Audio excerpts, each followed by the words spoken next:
Hello, and welcome to this video all about the eye. The eye is a sense organ containing receptors which are sensitive to light intensity and colour. What do I mean by a receptor? Well, a receptor is a group of specialised cells that has the job of generating an electrical impulse in a sensory neuron. So let's initially start by looking at the structure of the eye. The purpose of the eye is to receive light and focus it on the retina, which is at the back here. Okay, so if we understand that, then we can start to think about what the other parts of the eye actually do. And this retina has things called rods and cones. This is what rods detect light intensity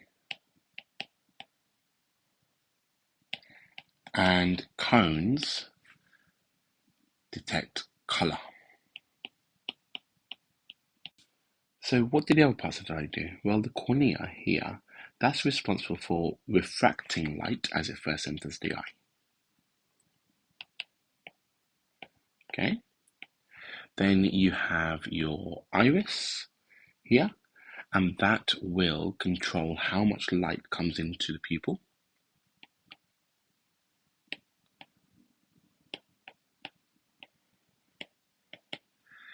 Then you've got your lens, and the job of the lens is to focus light on the retina.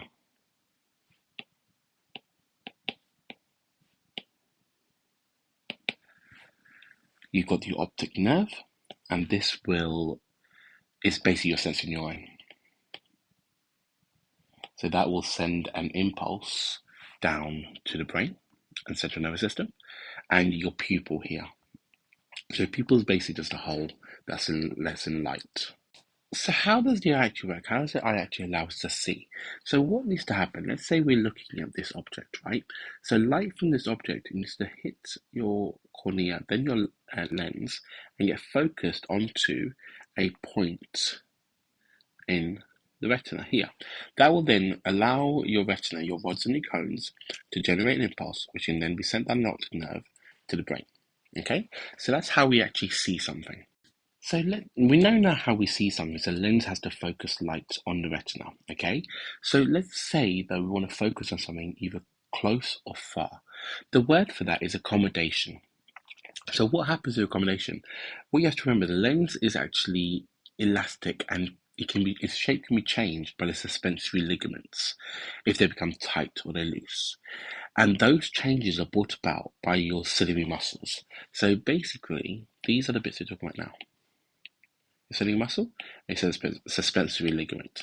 So they will allow your lens to change shape and focus on nearby or distant objects. If we're looking at something close up, for example here, what your lens needs to do is your lens needs to become fatter. To become fatter, your ciliary muscles need to contract and your suspensory ligaments need to slacken. This would then allow your lens to become fatter, allowing you to actually refract the light more from what you're seeing so close by. This is why if you've been watching something close by for 10-15 minutes, your eyes can often start to hurt if you're focusing on that, which is why they say to look away.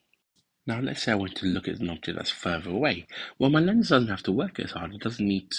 The light doesn't refract it as much. So therefore my ciliary muscles can relax, my suspensory ligaments get pulled tight, my lens gets pulled thinner, so the refraction that needs to happen is a lot smaller to allow the light from this object to be focused on the retina. Now, one of the common eye defects can be short-sightedness. What this basically means is, if we're looking at an object and it's close by, okay, our lens is unable to accommodate properly. So what happens is, rather than focusing the light on the retina, it focuses the light slightly in front of the retina. So therefore, this object will appear blurry. Now, how can we fix this? So to fix it, what we have to use is a concave lens. Okay, so a lens that looks a little bit like this. So this concave lens will then allow the light to actually focus a bit further, because what it will do is it will diffract the light slightly more. So by diverging light, what it can do is then cause, rather than that focus point being there, it causes the focus point to be there. There's also long-sightedness. So whereas in short-sightedness, which is called myopia as the other word, the focal point falls in front of the retina because the lens is more curved, or your eyeball is too long.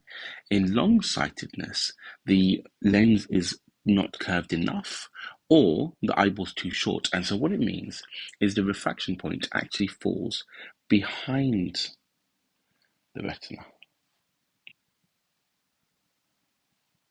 as opposed to in front of it. So what we need, it basically means that objects will appear blurry if you're looking from further away. So this time, rather than a concave lens as we need in myopia, we need a convex lens, which looks a little bit like this, basically. Okay, and what that will do is cause this refraction point to fall on the retina itself. Okay, so this is called hyperopia as opposed to myopia. I hope that video helps you understand a bit more about the eye and some of the common defects of the eye and some of the parts of the eye. If there's anything you'd like to see or any questions you have, please drop them in the comments below. Thank you for watching.